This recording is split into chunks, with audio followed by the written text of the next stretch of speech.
I think they're playing for themselves. I also think that actually having players playing in their proper position, it's like as I said a couple of weeks ago, Fleming needs to play behind the striker, and for the last 3 games he's been playing. Yeah, it was nice to have a win. I thought my pessimistic 1-1 draw prediction was going to be bang on the money, but yeah, good result. Nice to break that 7-month hoodoo. The 2 goals conceding away from home hoodoo as well. We had a wrap round on net. So yeah, it was good. That was me, mate. Yeah, he didn't look interested when he was standing there. He just like it was just he thought that it probably was going to go in, but when he took it, it's like what the fuck? What are you doing? I think there's been a lot of talk that we don't, or Rowett doesn't know what his best team is. Personally, and I know we've said about swapping Bradshaw and Afobe, but today is probably the closest to the best team that we've got available at the moment in that system. Good evening, welcome to another edition of That Millwall Podcast, the live interactive show, basically. Joined by our usual guests. We have Steve. How you doing, fella? Or Stephen, sorry, mate. How you doing, fella? You all right? You're on mute. There you go. How you doing, Stephen? You all right? Yeah, not bad. That was my fault, to be fair. Yeah, not too bad. That was my fault. I saw you off mute when I put the video on. And you've just shown me right out there. And it's all right. It's happened to the best of us. Don't panic. Do you know what I mean? And also the one and only, the football guru, the one and only Kai Bennett. How you doing, fella? You all right? Yeah, I'm good, thank you, mate. How are you? How are you both boys? How are you doing? Yeah, good, mate. Good. I'm good. Good, thank you. Yeah, fucking spent my day trying to sort out gears on my boy's bike, and then gave in and changed the gear cables because I thought that's the problem. And yeah, it's still not done. So I'll be doing that tomorrow as well. So yeah, hey, it's all good. Right then, gents, I think if you are watching, don't forget you can get involved through the comments. We will air your comments. You are uncensored as long as there's nothing necessarily rude on there or slanderous. Even rude's not too bad. Slanderous is the way we look at it. This is the live edition episode, and obviously it takes interaction from you all watching and listening.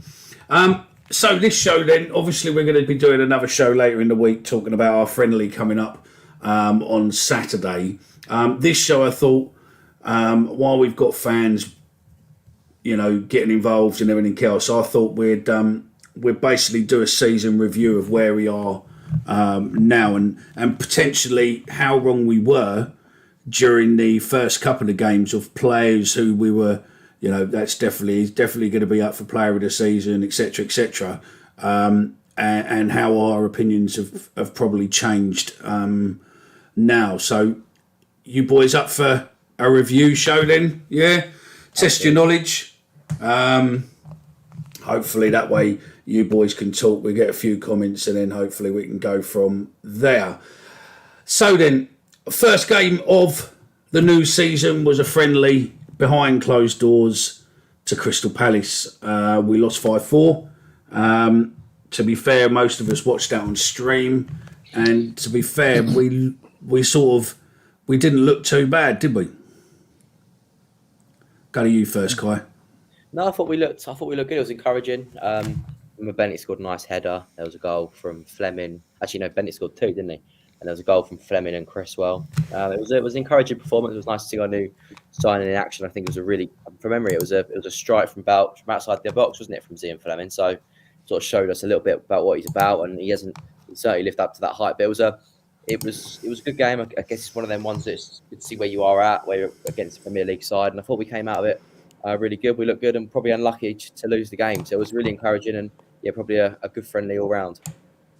We looked as if a bit of excitement sort of came in then, didn't it? When we it was a 5-4. It weren't too bad, but yeah. I mean, any standout moments for you on that one, Stephen? It's always difficult, isn't it? The first game of the pre-season, it's getting sort of minutes in the legs and whatnot. I mean, obviously Fleming scoring a goal on his debut, big money signing. I think it was nice to see. I think all the supporters were kind of thinking, let's hope he settles, and the fact that he scored so early probably did him a world of good as well. He didn't have the running through pre-season, not getting on the score sheet. And I thought as well, it was interesting that some of the younger lads that were getting opportunities, whilst they might not have featured so much in the season, but we've kind of seen a little bit more of players that we might not have got to have a look at and think, do you know what, the future could be in good hands as well. We then played, obviously, we had the international game as such. We had Dartford first, sorry. I've missed 3 games there. We had Dartford, obviously, which, to be fair, wasn't really. It was obvious we were going to win. No, it was obvious we were going to win that. To be fair, I think there was a couple of chances where you saw people like Bury who, you could see him panic in front of the goal when he could have necessarily have put that straight in. And then obviously we had Colchester away, which we won. And then obviously we had the Watford game cancelled. Then we had the international, the Husky Cup, the Husky, whatever you want to call it, where we got beat on penalties. I think though with that, I mein, again, you don't want to be losing games in pre-season. You want to try and build some momentum. But I think it was one of those where. Again, lots of changes. When managers can make 5, 6, 7, 8, 9 changes, you don't really. It's not necessarily about winning the game. Disappointing to lose on penalties, but from memory, I don't recall Millwall having a particularly good record whenever we've been involved in a penalty shootout. So as soon as it went to pens, I just thought, oh well, okay, that it's not going to happen. Interestingly, I think in that what was quite funny was I think the last penalty that the Hammarby guy took, I think he dinked it down the middle, and Bart was fuming about it. He was absolutely, you could just tell he was so annoyed. But yeah, as soon as he went to a penalty shootout, I wasn't really confident. So we get the last of the friendlies out of the way. We played Ipswich. We drew 1-1. Again, a so-so performance. Then we start the season, and now it gets real. We were playing Stoke at home, and all of a sudden we come on form, and we smashed it. I suppose we beat them 2-0, and we looked like a team what was potentially going to take the lead by storm. Stephen? Yeah, I mean, I think starting at home, there was a lot of excitement, a lot of talk about this being the year. Rowett's, 3-year plan, and everything coming in, the new signings. Everyone was really positive.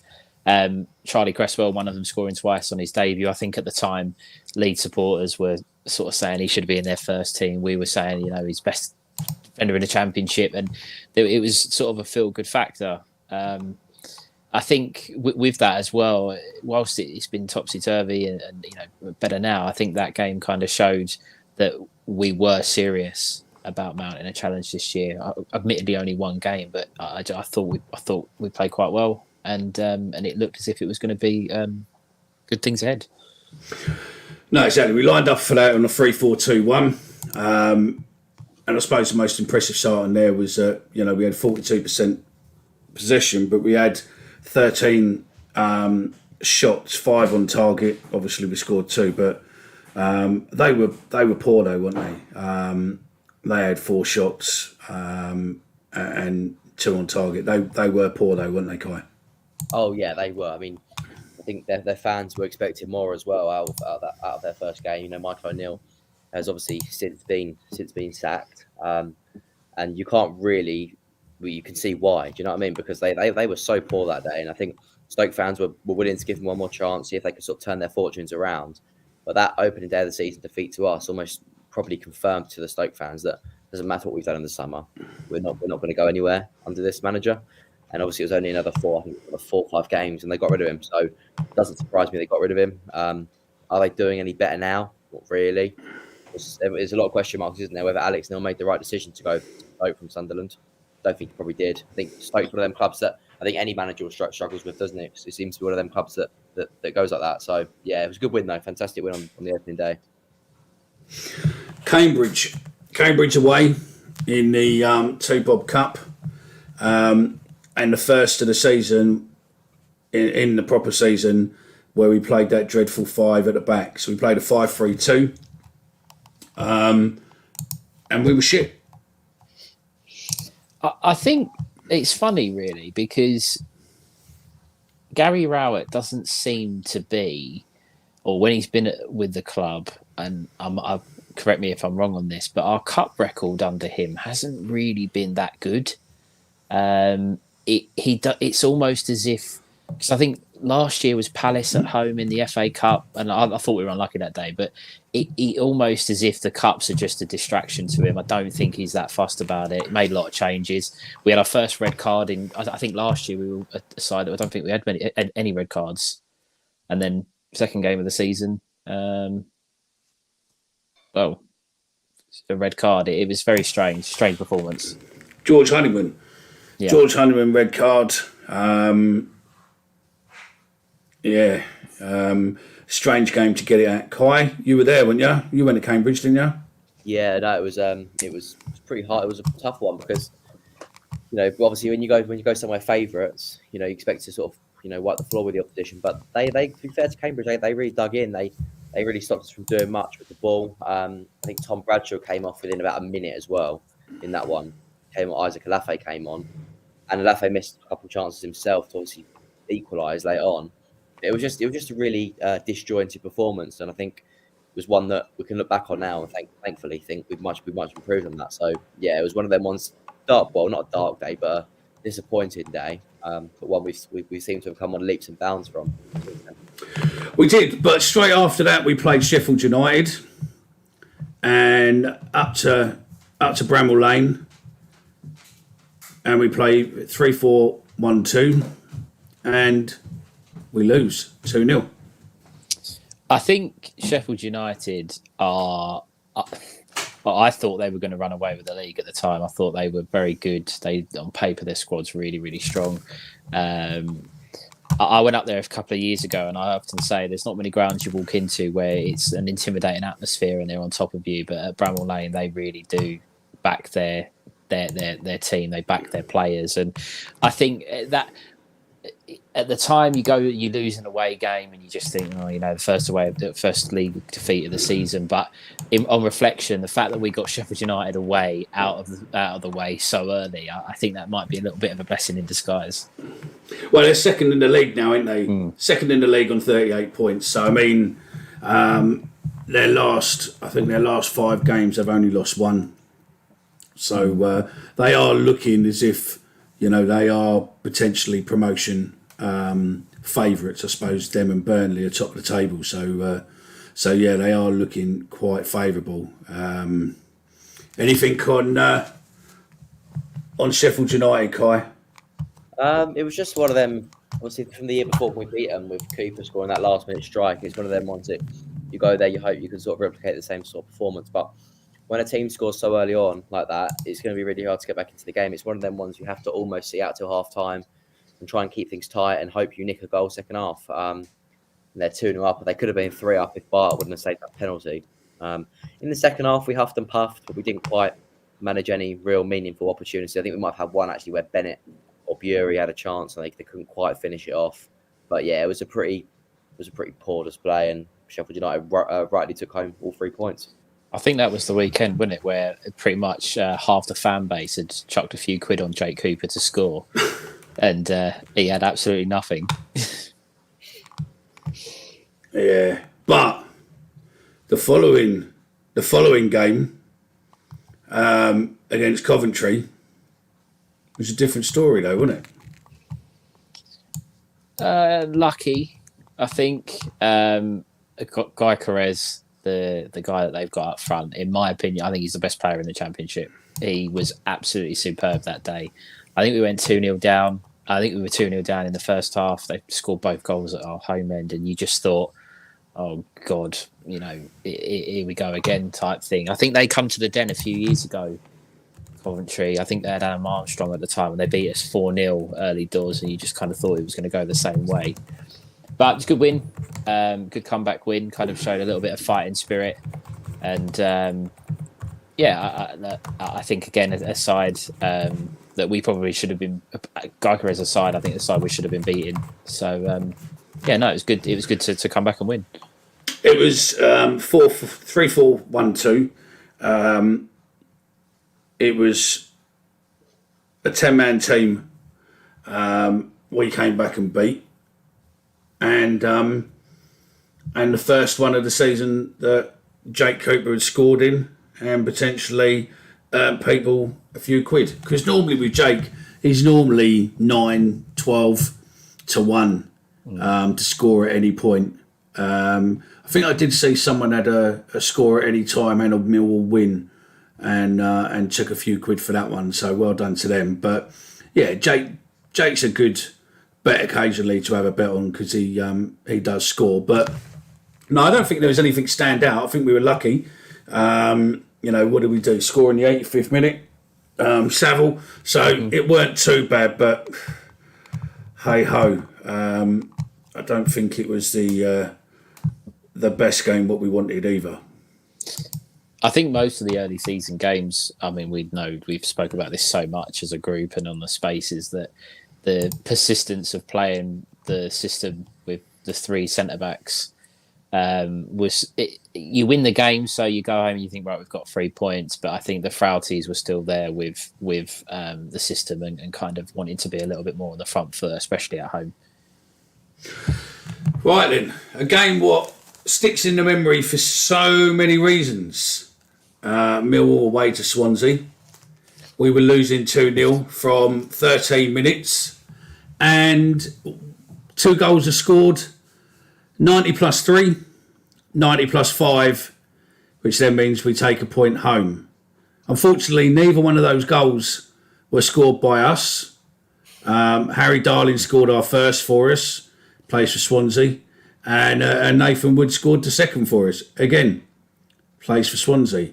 I don't think I've ever seen a game where we've drawn where all 4 goals as such have been scored by the opposition.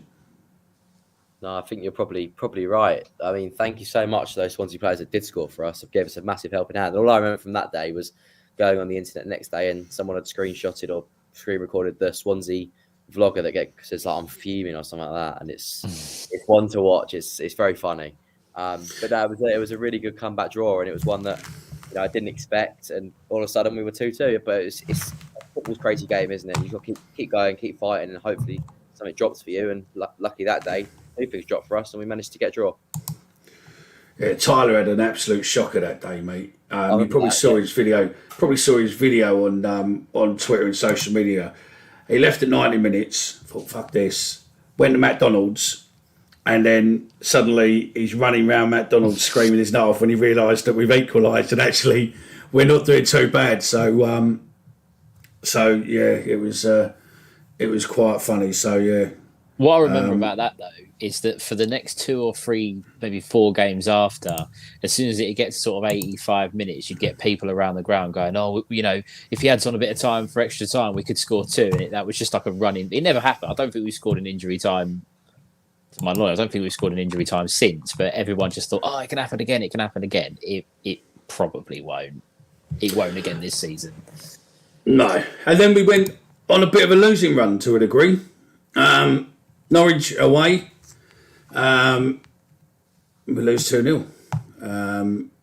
Again, we play 3-4-1-2, and I'm waiting for a 5, but so far we've only played 5 at about once, and I'm thinking, so it's a 5 and a 3 really. But we get onto the later half in a little while. But I mean, Norwich away, okay. Norwich come down last season, not a bad team. I could have done better.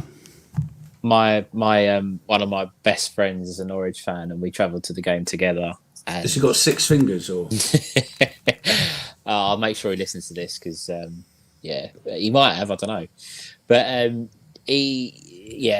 give him a lot of stick on the way out to the ground. Him, and my dad went, and we gave him a lot of stick. This was the time we're going to beat them. We're going to beat them at the Carrow Road, and the 3-hour journey. Then there was roadworks on the Dartford Bridge on the way home as well, so it took us ages to get back. But I think it's, again, like I said earlier, similar to Sheffield United.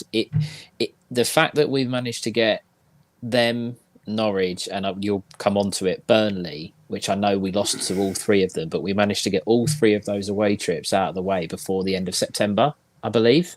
Yeah. So, yeah, okay, disappointing results, but again, blessing in disguise. Get those hard ones out of the way, and it would have been nice to take some points, of course, but our record at Carrow Road is atrocious, and to be honest with you, we could have been playing all night, and I don't think we would have scored. So 2-0 probably flattered us a little bit. Kai? No, I think you're probably the right. I'll probably see it the same way. That first half, I thought we really stuck in the game. We made Norwich work, and we actually looked quite dangerous ourselves. But that first goal, 5-10 minutes into the second half, really killed us. We just lost any momentum we did have, and almost sat back a bit more. They scored the second, and as you say before, from the Swansea game, everyone thinks, could we do it again? Can we potentially mount another comeback? But can't do that every week. And that was the problem at the start of the season, wasn't it? Keep going down 2 goals away from home and weren't able to come back from them. So yeah, it was disappointing even after quite a good first half. This was quite a contentious game. The next one, what we're going to do is obviously we had Reading at home, Paul Ince, and one of our own cracking players. I don't know if he's a legend, that's for another show, but Alex Ray was down, and they beat us 1-0, and they scored in the 14th minute. So it weren't as if it was like a last minute, depressing win. That was a well thought off and held win to a degree. We had 13 shots, 1 on target. They had 2 on target and scored 1, and that was it, mate. Your thoughts on that game then, Kai? For memory, we had a disallowed goal, didn't we? I'm pretty sure we might have had a disallowed goal in that game. About 65th minute, something like that. For some reason, I think so. I think you're right. I think something like that, because I remember coming away thinking, I wonder if that was, I think it was offside, it was a foul in the build-up, and it's moments like that, isn't it? The same with, I know we're going to get onto it in a bit, but the game against Hull, and obviously you get a disallowed goal in that as well. And to be fair, Reading just sat back and really invited us on, but they just, everything we threw at them, they dealt with comfortably. They looked really comfortable, and we never really looked like we were going to break them down. It was actually quite a surprising defeat when, I think everyone probably turned up expecting to beat them probably quite comfortably, especially with how they are as a squad. But they were doing quite well at the time. They're still doing pretty well now. They've probably shocked a few teams this year with how decent they have been. But that was a tough day, and one that it just seems like it was a stubborn defence, and the stubborn defence unfortunately won. Yeah, they're 12th. They're 12th in the table now. They've not had a good run though, Kai. They've had a loss, a draw, a loss, and a win. So they've only had 1 win in the last 5. They were doing well at some point, earlier point in the season, because I think they might have got a draw against Norwich or something at home. They got a couple of good draws in there. I thought that when we played them, I actually missed the game, so I didn't. That was one I couldn't actually make. But I thought they were right at the top of the league. They started really, really well. Yeah. I think that was during that spell that they come and beat us. But a side that you just kind of felt were going to fall away. They weren't going to be able to sustain a challenge.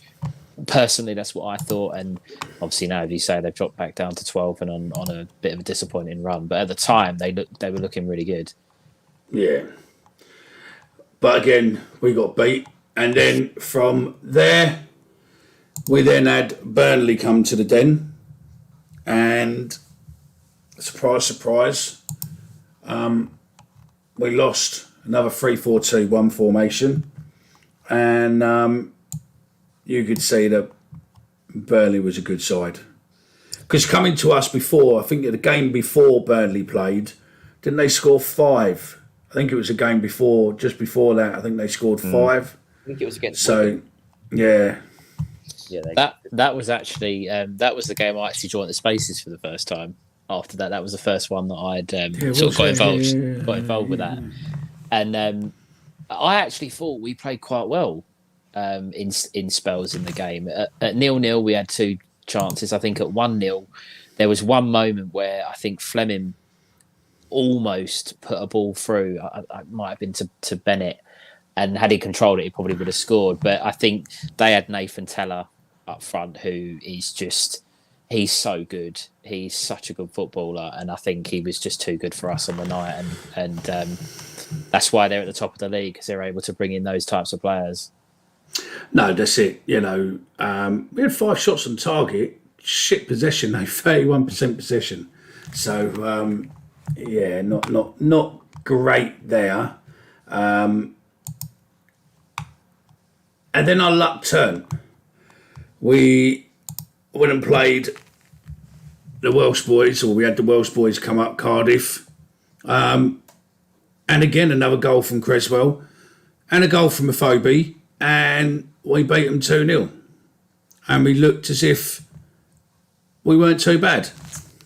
It was a good performance that day. Steve Morison coming back to the Den, obviously, for the second time. And I think they started well, Cardiff, actually. I remember them starting really on the front foot, and they pinned us back, and they got a Villa Loney. I can't remember his name. They got a Villa Loney who plays on the wing.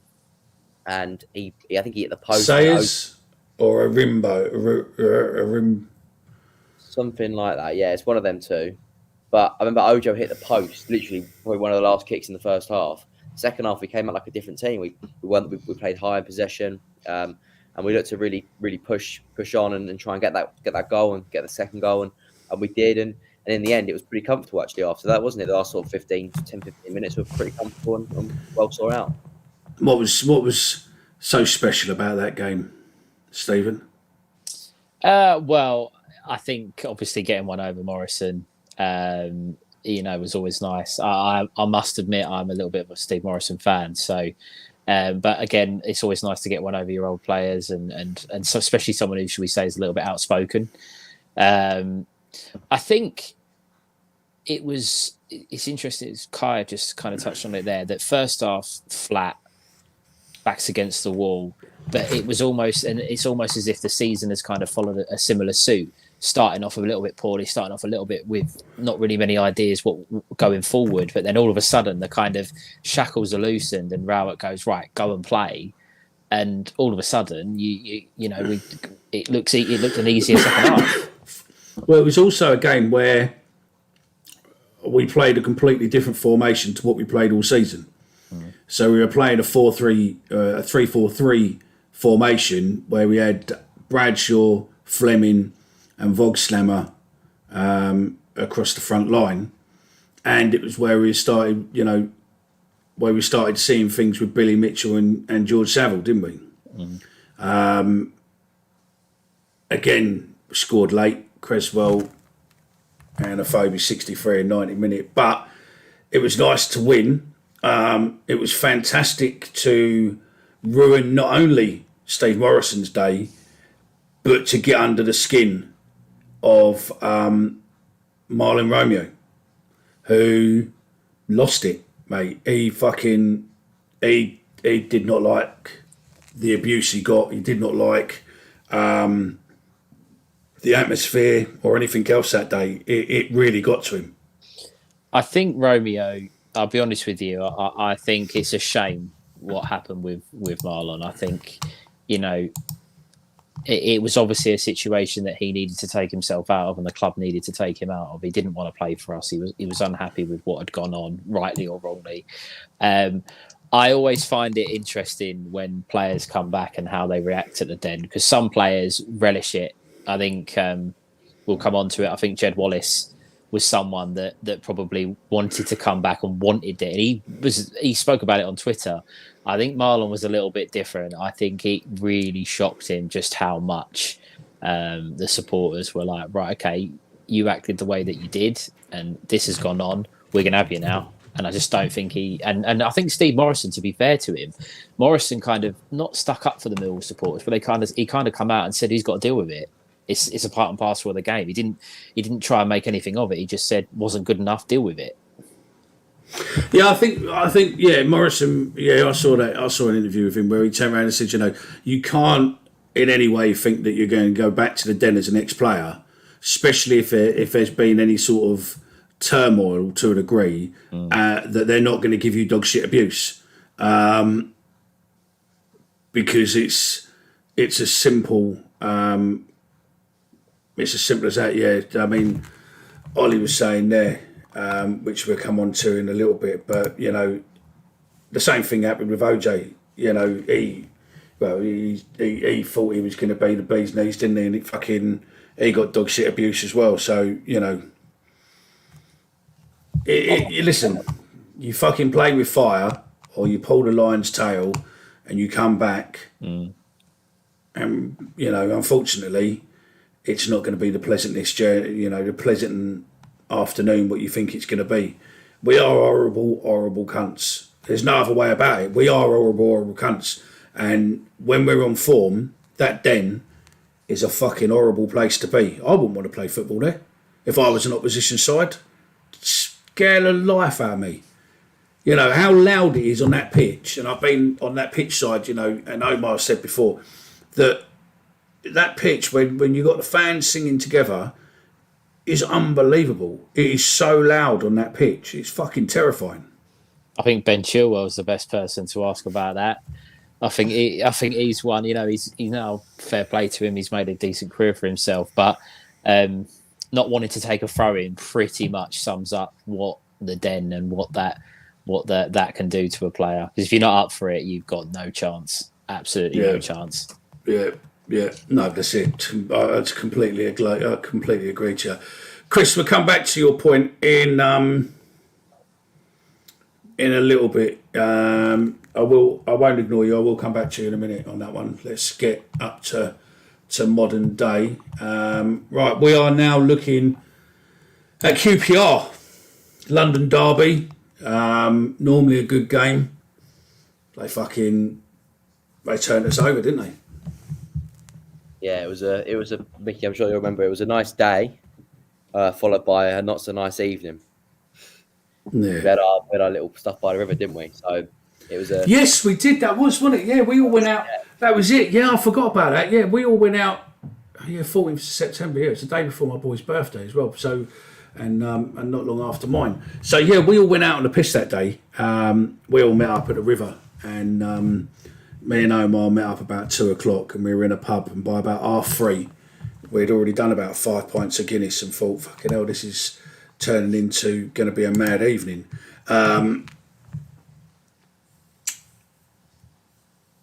Yeah, we had a great day. A fantastic, you know, loads of food, loads of booze. It was a good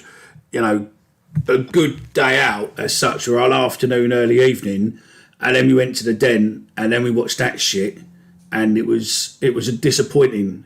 We all thought we were going to do better, especially against QPR, because we normally do, but we didn't. We just didn't turn up. Coming in, what's the lineup? What do you think's the lineup going to be?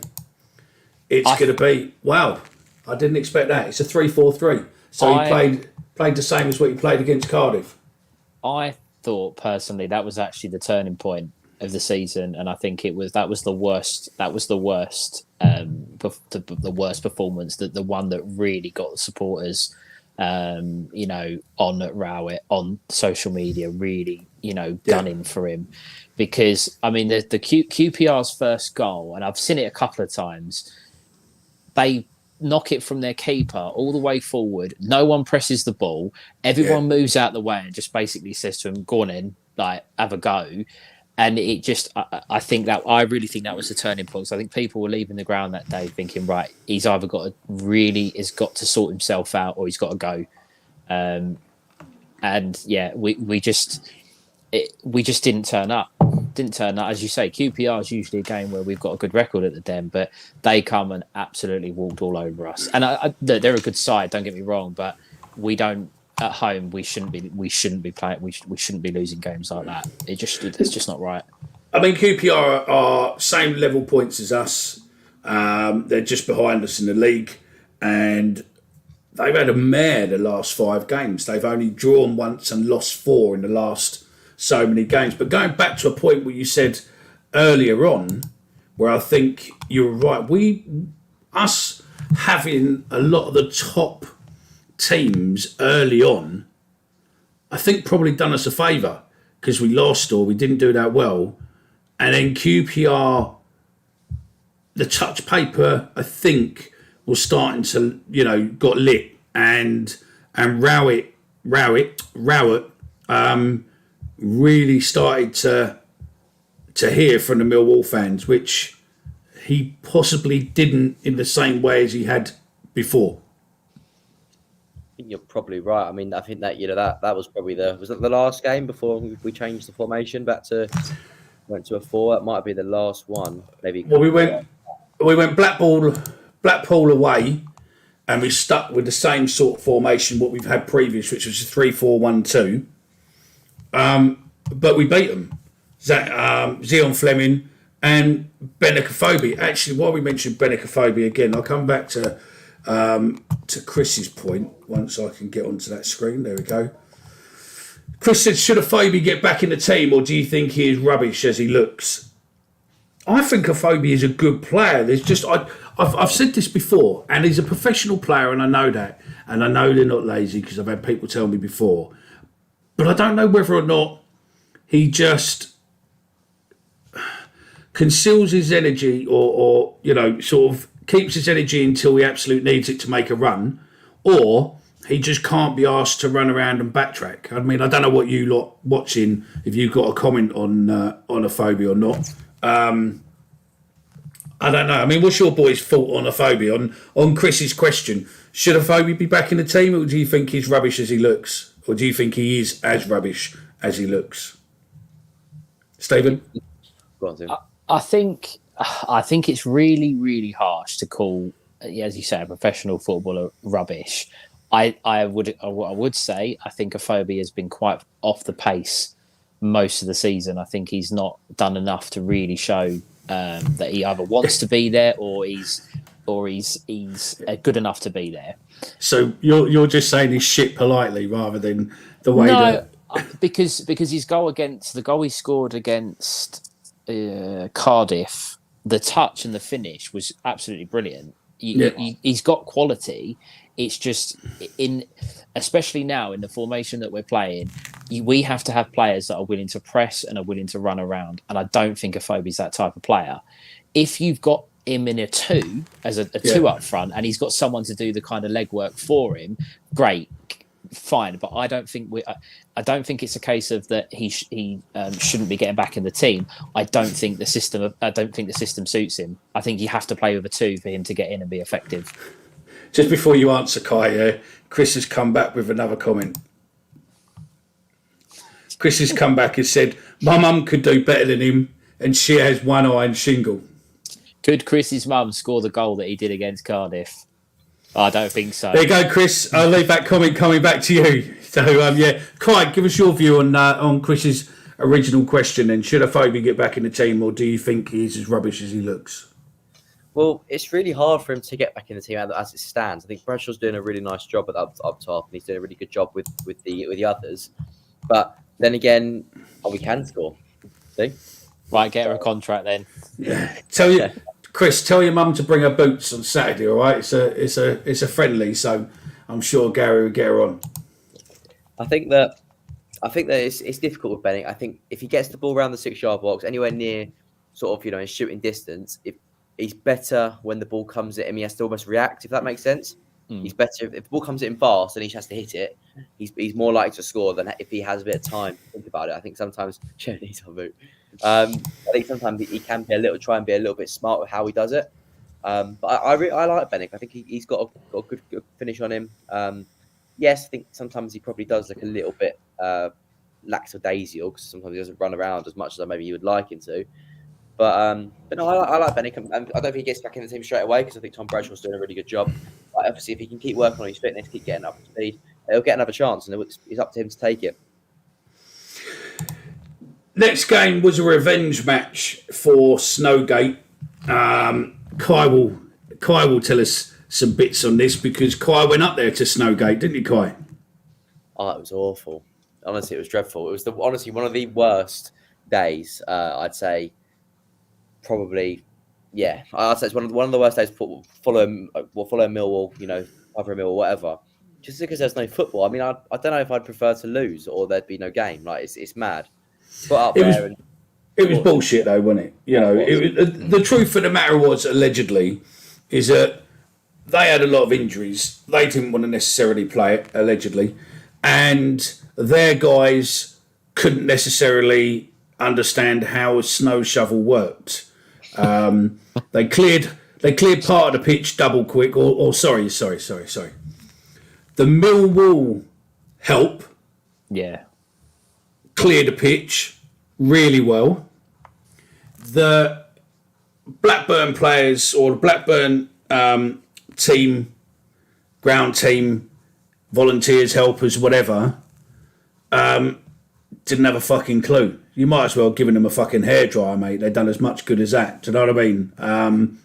It was obvious they didn't want to play it. It was obvious they were looking to get the game off. And listen, it's shithousery at the highest level. Do you know what I mean? And that's all it was. I mean, we would have probably done the same if we had people injured.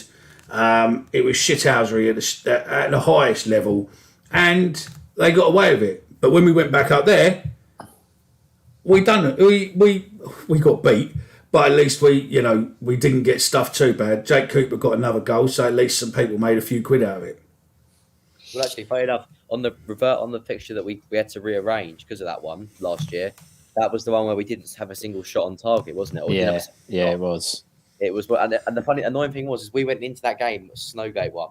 We were full of confidence. We were doing really well. I think we've won our last 3 away games, something like that. Yeah. And we were really looking to. I think it might be 4 in a row or 5 wins in a row, something like that. And I think it was. Well, I'm not going to, I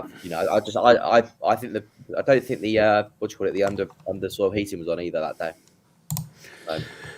Yeah, allegedly it was too much to put on, and allegedly, they didn't know snow was coming. So if I was them, I'd probably sack Michael Foot because he fucked up with a hurricane once before, and telling you there was no snow coming was a bit of a fucking piss take as well. So yeah. I think it was really because they were missing Brereton Diaz. That Brereton Diaz was out. They had injuries, but he was the one. He was the one they were missing. And this year they've been good again, and it's not just been him. But last year everything they did went through him, and they probably thought, we won't turn the undersoil heating on. We'll chance our luck, and well, they got away with it. Yeah. Then we went away to Rotherham. We had a few away games that week, didn't we? Then we went away to Rotherham, and this again was quite a shocking game, to be fair, wasn't it? It wasn't great. We were 4-2, 3-1 again. Zian Flemming scored 42nd minute, and then I think it's where it changed was after this game, if memory serves correctly. The shape that was the game that the shape changed to the 4 at the back that we'd been calling for, and I actually thought we were quite good that night. I thought we were quite unlucky to not win the game. Fleming's goal was an absolute rocket with his left foot. It was just touch inside and absolutely levered it into the top corner. But that was, I think, whether or not this was intentional, but at Blackburn, who were a better side in the division, Rowett didn't quite trust to go with the 4 at the back. So he saved it for Rotherham. He saved it for a team that he thought, okay, might not be able to hurt us. And to be honest with you, since then we haven't looked back.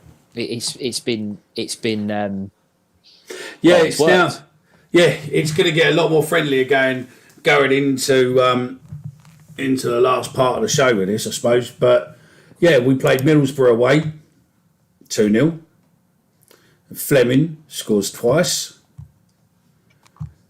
Anything on Middlesbrough, either of you boys? It was a nice birthday present. That was a lovely, lovely birthday present. Didn't expect that, I think. But I think the 4 at the back just overall it just changes the way we play. I think it gives us more space. I feel like we're more fluent as well with the 4. I think the centre. I think Charlie Cresswell's been really good since we've gone to a back 4. I think there was a few question marks before that. But now since we've gone back to a back 4, he looks really comfortable in it, which is good to see with Hutch out. We've got something like that who can cover, and I think Cresswell's done really well recently. But the Middlesbrough game, we looked really good, and Borough a good side, and we managed to dominate and get 2 goals, Zian scoring both goals, which I thought were quite good goals as well. So yeah, it was a good day. I think as well, it a lot of the time, and it really frustrates me with Millwall supporters, and it happens a lot. If we beat a team that are not doing very well, or a so-called, one of the poor sides, they weren't very good, but we were good that day. It's almost as if we can't have everything. It's either the opposition were poor, or but it's not just that, because we made them look as poor as they were. And I thought we played really well. Fleming deserved his goals. I think that was the Rotherham game was the real coming of age for him. And he obviously was, full of confidence, ready to sort of attack the league, and another 2 goals to follow it up. That's it. Then we go away to Bristol. We again play the 4-2-3-1, 4 at the back, and obviously Saville and Mitchell in the middle, or in the midfield. And we score 3 goals. We win 2-1, and Sean Hutchinson gives them their 1 goal at 71 minutes in with an own goal. So that was nice of him, repaying the Swansea kindness. Passing it on.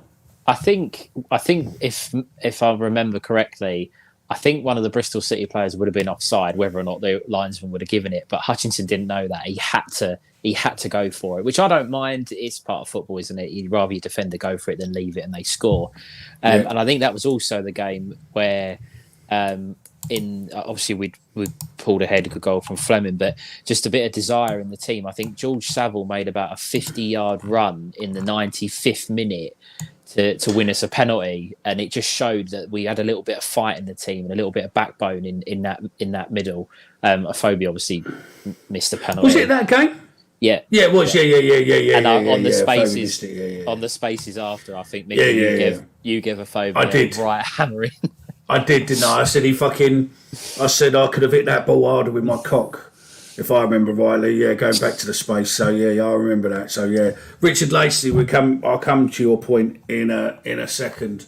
It was 90 plus 7th minute. Benicophobe missed. Plus as well, wasn't there a fella on Twitter that had Millwall to win 3-1?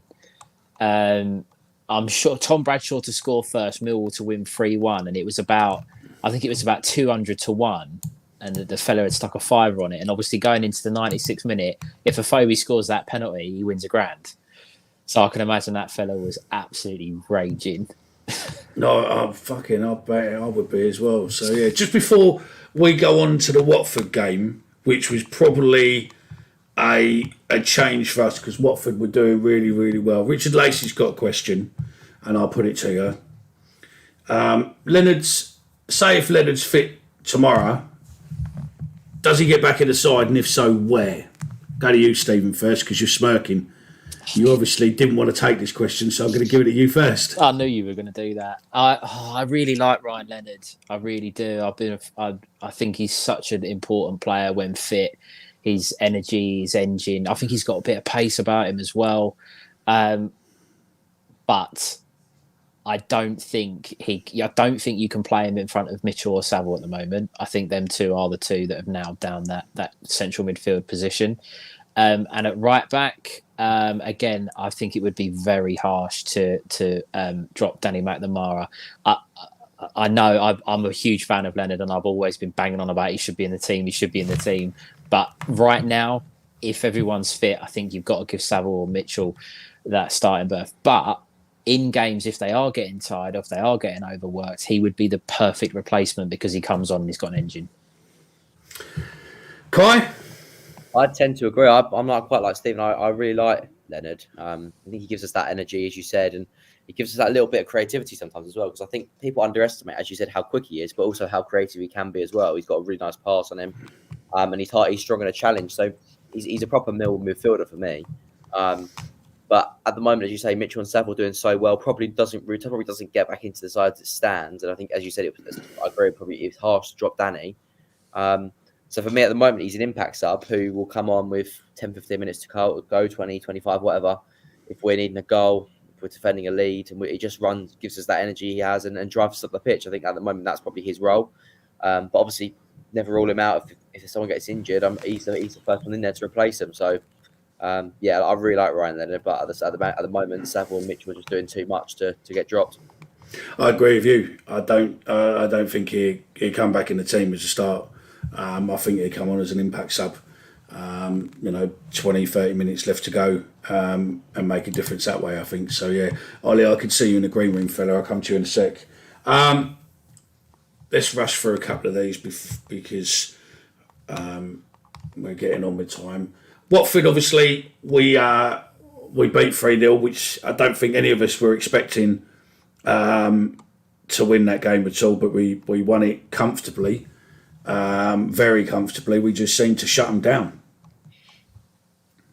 First 45 minutes was the best Millwall played all year by a long way. We were absolutely superb. Again, another one of those occasions where Watford were a little bit shaky at the back, and they didn't look comfortable when their defenders had the ball at their feet or the free kicks and corners going into the box. But that's because we made them look that poor. Obviously, Tom Bradshaw scoring a hat-trick, really, really pleased for him, obviously getting his season up and running. Within 35 minutes as well, wasn't it? And, typical strikers' goals in and around the box, that's what Bradshaw wants. But, second half, people think, we could have gone and got 4, 5, 6, but the game was managed perfectly by us. I thought Watford had nothing, and they were so poor that night. They've improved, and they're in the top 6, but we were absolutely superb for 45 minutes. Absolutely brilliant. Completely agree. Then, return of Jed to the den. We played West Brom. All week on Twitter, he was like, yeah, give me dog shit abuse, all of that. And then he went and celebrated the goal like he'd just fucking won the FA Cup. And Score it. He didn't even score it. It weren't even a fucking goal, was it? I think it was an own goal, to be fair. A deflected goal anyway. But, it was a strange day for a turn up with him. I didn't think he would have done that, but he sort of, if you listen to the rumours, him and Rat didn't get on, so maybe that was there. But I don't think he again was too understanding of what sort of abuse he'd get as well, because it did turn on him. And even Twitter become a weird place, because you had quite a few fans sticking up for him and is all right, and a lot of the other ones going, he was already a cunt and now he's an even bigger cunt. So it's difficult, isn't it? I was surprised he celebrated like that. I think maybe the emotions got better of him maybe that day. Maybe he was trying to silence the crowd, but actually by celebrating like he did, I think Jed Wallace got us all 3 points that day, because I think you're right. As soon as Jed went like that, the fans got up. The fans were noisy. It's probably the loudest I've heard the Den, and I wasn't even there. I was watching it on a stream in the US, and this year they were honestly against West Brom. They were unbelievable. And as soon as that happens, they're on the back foot, and we go on to win the game. And I honestly do believe that Jed doing that really sparked the crowd and sparked them into a life. What it could have been, he wouldn't have celebrated. We were 1-0 down. They could have potentially got on top of us and getting silenced us. But him doing that really, really lifted us. Then we go on to 3 fairly quick games. We had Huddersfield away, Birmingham away, and then obviously Hull at home. Huddersfield was a 1-0 loss, which sort of, we've been flying on the positive, and then all of a sudden we get the loss. Birmingham again, Hull. We should have got more out of Hull than we did because of the atmosphere of the game, remembering this game, everything else.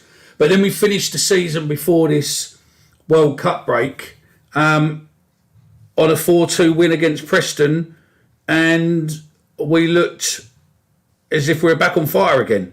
And also a good way to finish going into this World Cup shenanigan break, winning 4-2. No one saw that coming, did you? And we have the best player in the Championship. Yeah.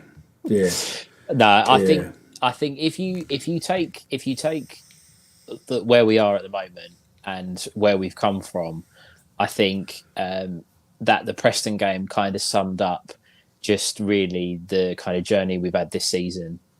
Started well, we're pegged back and we're looking on the ropes, and then finished really strongly and come away in a positive way. I think the run of games, Huddersfield, Birmingham, and Hull, disappointing, but we lost at Huddersfield, poor, but we still managed to pick up points in 2 games where we were disappointing.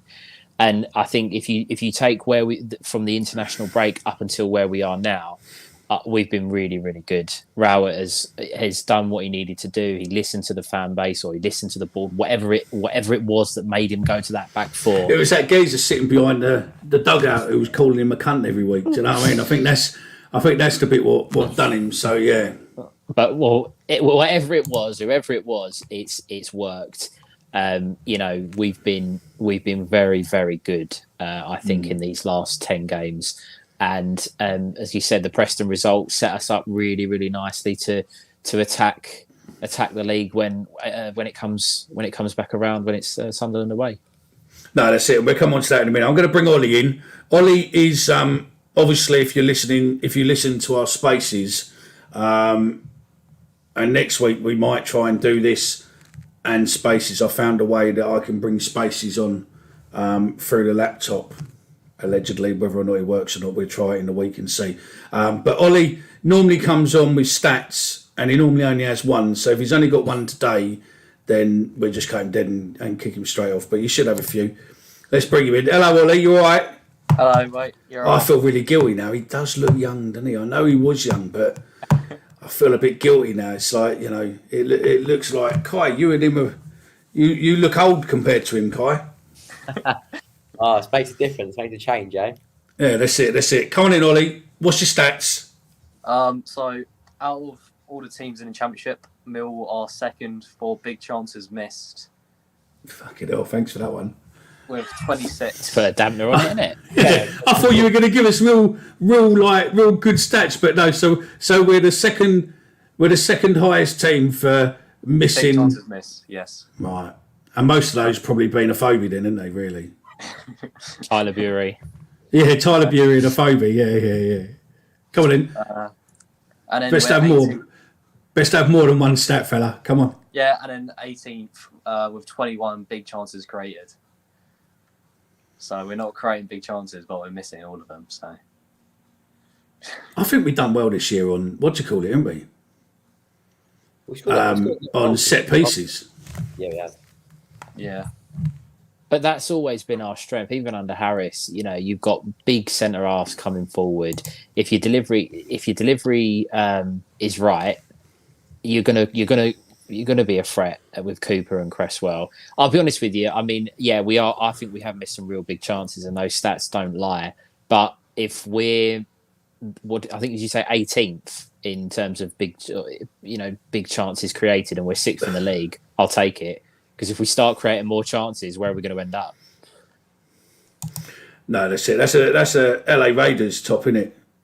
It's an NFL top, so it's like everything's on it. So you got LA Raiders here. Is Dolphins. I mean, Chris has asked for Detroit Lions. I don't think it's actually on this top. I'm not sure. I've been scanning it, but I can't see it here. So, yeah. Chris, don't know. It might be on there. Watch his social media. He'll probably find you a picture of it sitting on the back, probably. But yeah. Yeah, probably. Who knows? Yeah. I think we're doing all right, to be fair. I don't think we would have thought that we'd be 6th, how we started the season to where we are now. Changing to the back 4 has really worked well for us. I think the World Cup has come at a good time for us, and the fact that realistically we've only got a week off, because obviously there'll probably be pre-season training this week, because we've obviously got the game Saturday, and then obviously we've got Sunderland, and then obviously we're straight back into the games a week later. So realistically, Sunderland is our game in hand, and if we can win that, then potentially before the rest of the teams come back, we suddenly could be up to 4th, joint 4th. or we go fifth. Really, I suppose Norwich will come down, but yeah, we go. No, we go fourth. We go above. Yeah. We go above Watford, won't we, on 34 points? Exciting. And then we're only 4 points off the automatic promotion places. Question for all three of you: is it too early to dream yet? Ollie Ollie wants to answer that. I think it is too early to dream, but if we sort out our away form, because we're 22nd on the away table, on 9 points from away from home. So I think as long as we sort out that issue, and because we played like most of the best teams in the league away, so as long as we don't do what we did against Huddersfield and lose 1-0 to bottom of the league, I think we should be fine to dream. We know the home form's not an issue. It's just whether or not we can get the results away. Stephen? I don't think it's too early to start to dream, personally. I think if you look at the quality in the squad and the fact that, as you said earlier, Mick, the World Cup has probably come at the right time. We did have a couple of injuries just starting to creep in, but they've had an opportunity to go away. Leonard, Afobe, Hutchinson have all been able to go away, get fit, and hopefully be back for the. I mean, if they're not back for Saturday, fine, but hopefully back for the Sunderland game. I think we have the makings of a really, really good team, providing they stick to what they're doing at the moment. And we've finally got what we've been missing. I know people will say Jed and fine, he was a good player for us, but we've finally got that star player. I think Rowett touched on it in his Preston press conference and said it's hard for Championship clubs to bring in real quality. And I think we have. I really think we have with Fleming. I think you're right there. I agree, to be fair. I don't think it is too early.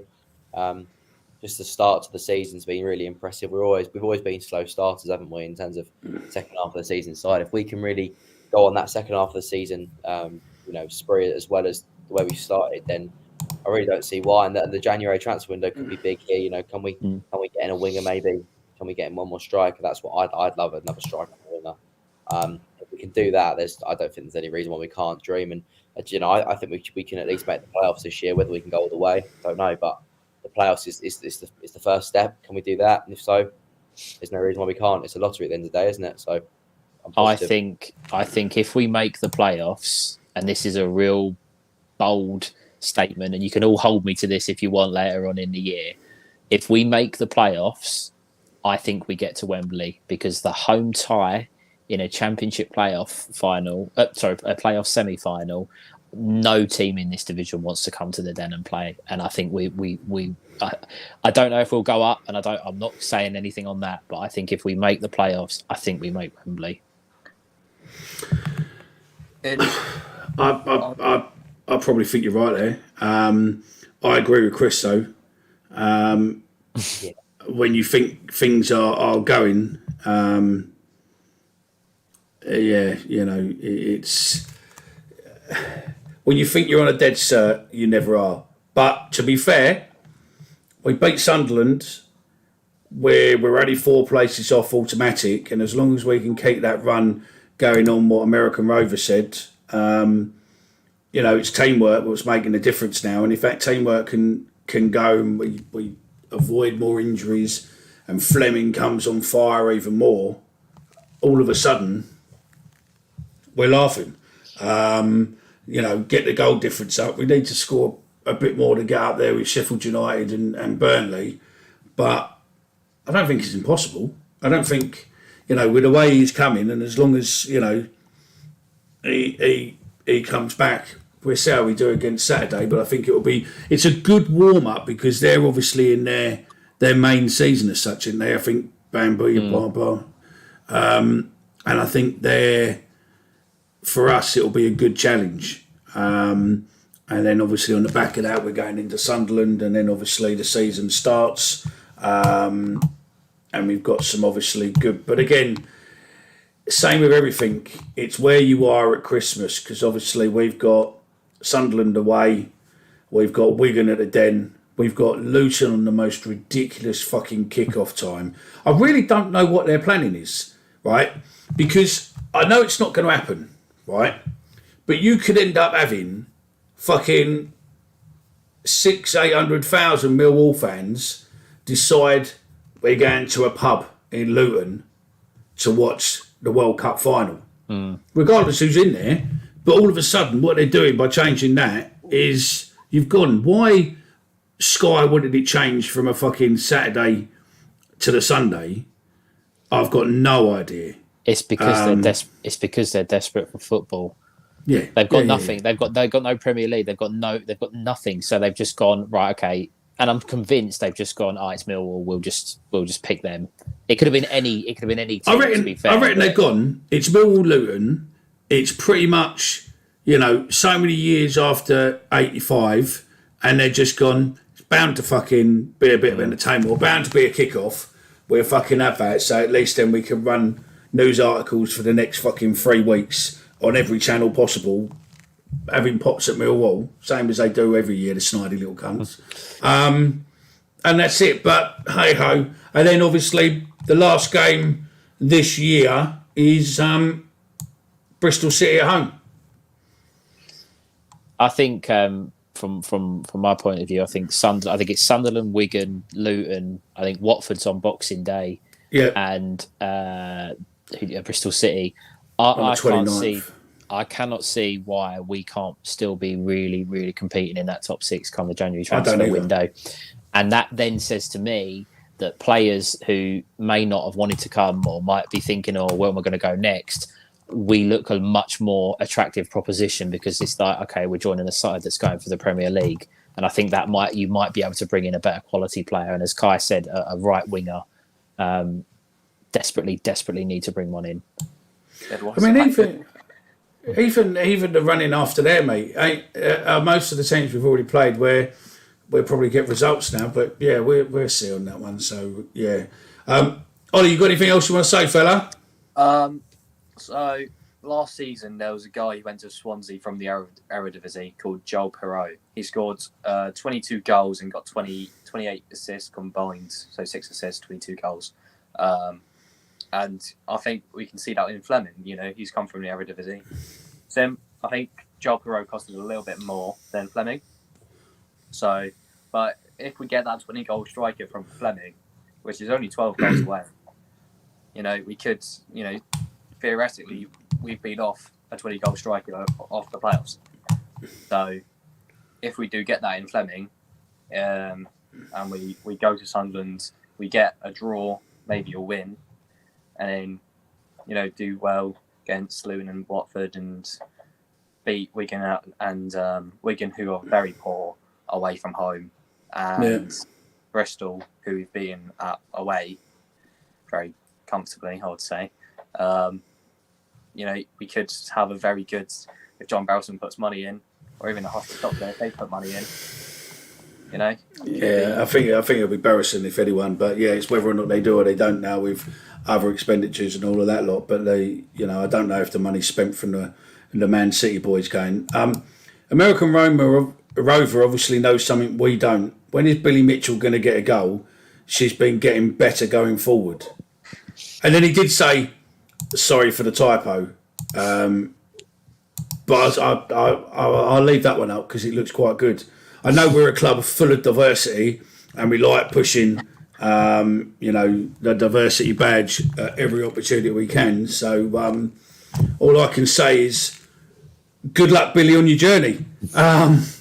It'll be with you soon, Kai, when you're doing the Lionesses. Yeah, you're going to have Billy Mitchell in midfield for the Lionesses. But yeah, no, jokes aside. Kai, you got anything to say, fella? No, not really. I just think it's been a really good season so far. Really impressed. I said back in August, July, probably just before the season started. I said one of my family members, I was saying, all I want is Mill to be sort of in the top 12 by the time the World Cup break comes around, and I think we'll be in a really good position. To be sixth is, to be fair, it's a bit of a dream. Actually, I'm not gonna lie, I didn't expect us to be this high up. Been a really good start. The 4 at the back's made all the difference, and hopefully we can continue flying up the league and make the playoffs this year because we have got a really good squad. Absolutely. Stephen, you wanted to finish the show with saying, so listen, I'm not going to come in after what Stephen says because I don't want to ruin the moment there for him. But listen, if you've enjoyed this, we're back next Sunday. This is your chance to get on the show, your live interaction, comments. We are going to look to try and step it up. So if you do want to come on the show, like Ollie has, just drop us a DM and we can arrange to get you in. If you've got a particular point you want to put to the panel, then please do so. If you want to look at coming on the panel, you think you got a voice and you know can handle it, not a problem at all. See you later, Chris. Thanks, fella. Then yeah, get in touch. Drop us a DM on Twitter or drop us an email at info@thatmillwallpodcast.co.uk. And we'll get you on. Massive thanks to all of you watching on YouTube who have subscribed. We touched that 1,000 subscribers, and we are over that now. And yeah, we're definitely keep moving. So remember, the more we get, the better it will be. The more fans we can get to see us, and it just helps us stay at number one, the most interactive Millwall fan show. It is your show. You can have comments. We do put them up. And thanks very much for listening tonight. On that, I'm going to shut the fuck up and I'll let Stephen end it. Off you go, fella. Thanks, Mickey. I just wanted to end the show by saying, unfortunately, sadly this week, we lost a lifelong Millwall fan. My grandfather sadly passed away. He's probably the reason why I'm on the show and why I go with my dad, because if he didn't go all those years ago and take my dad and then my dad take me, I wouldn't be here. So I just, in his memory, rest in peace. Thank you for introducing me to Millwall. And hopefully, as we've touched on, we're having a good year and hopefully he can look down on us and hopefully see us over the line into the Premier League. That's it from us. What's your granddad's name? Peter Jones. Rest in peace, Peter. And look down on us and bring us some luck and all to the rest of Lions we've lost this year. So, yeah, we'll see you next Sunday. That's it from us. See you later.